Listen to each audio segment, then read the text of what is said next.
पर्यंत तिला माहिती आहे त्या मुलीला मला ठेवायचं नाहीये, तिला दुसऱ्या कुटुंबात द्यायचंय। तिला दिल्यानंतर त्यांच्या 21 पिढ्यांचा उद्धार होईल।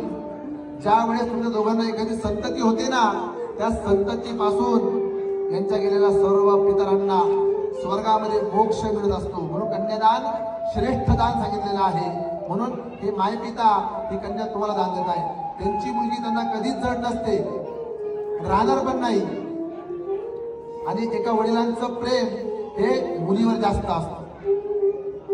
म्हणून वेळेत जेवते की नाही, कधी आजारी पडली तर औषध उपचार घेते की नाही, कपडे लत्ते पूर्ण आहे की नाही, हे सर्व कोण पाहतं? तर तो बाप पाहतो। म्हणून भविष्यात तिला उद्या गेल्यानंतर मुकुंद दादांना आठवेल की मुलगी घरात नसल्यावर ते काय होतं। म्हणून त्या मुलीला जेवढं लाडाने आम्ही सांभाळलंय तेवढं तुम्ही तिला प्रेम द्या। आणि तुमच्या दोघांमुळे गायकवाड परिवारात कधीही अश्रू येता कामा नाही। आणि जरी आले तर हे प्रेमाश्रू पाहिजे, आनंदाचे अश्रू पाहिजे। आम्हाला अशी शाश्वती तुम्ही द्या। असे हे मी नाही सांगत आहे, तर सर्व गायकवाड कुटुंब सांगते।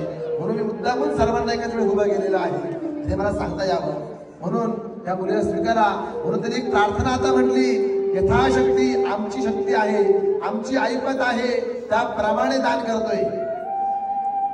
सोपस्कार सहिताम, त्याला आपण रुखवत म्हणतो, संसार म्हणतो, त्या संसारासहित एक कलवरी पण दान देणार आहे बरं का। इथे बसली एखादी घेऊन जायची आजच्या दिवस।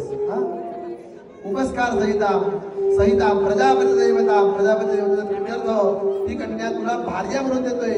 भार्याचा अर्थ काय होतो? पत्नी।